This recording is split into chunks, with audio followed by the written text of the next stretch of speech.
الرحمن الرحيم. هنعمل مع بعض أكلة النهاردة سريعة جدا، هتاخد معاكي دقايق بالظبط. أنا هقول بسم الله على طول في الوصفة. عندي هنا قطعة زبدة على زيت، على شوية زيت وفيهم فصين مستكة. هنزل كده بس بحتتين ليا بسيطة لحد ما تتنكه معايا. بعد كده ما اتنكهت معايا هنزل بشرايح الكبدة، يعني متقطعة تخينة شوية عن البانيه. الكبده ما بتاخدش وقت، انا هعملها بس 3 دقايق على الجنب ده و3 دقايق على الجنب ده. بصوا حتى اتشوحت معايا على طول ازاي.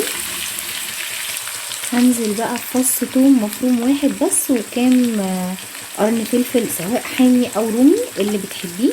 هنزل بيهم كده ياخدوا تشويحه بسيطه دقيقتين بالظبط. المنكهات اللي عندي سهله خالص، ملح وفلفل اسود، طبعا الملح حسب الرغبه، ورشه جوز الطيب وكزبره ناشفه، وكمان رشه بسيطه من الحبهان. هي كده تقريبا خلاص استوت معايا، هطفي عليها وتبقى كده جاهزه للاكل. عايزه اقول لكم بجد تحفه، مش هتاخد معاكي وقت خالص. ومش شرط تكون كبده بلدي، ممكن تجيبيها مستورده عادي، يعني حسب امكانياتك. يا ريت بقى تجربوها وتقولي تسيبوا لي كومنت تقولي لكم فيها ايه. ما تنسوش تفعلوا الجرس عشان يوصلكم كل جديد، ولو عجبك الفيديو لايك وسبسكرايب وشير، وان شاء الله هنزل لكم وصفات تانية جديده.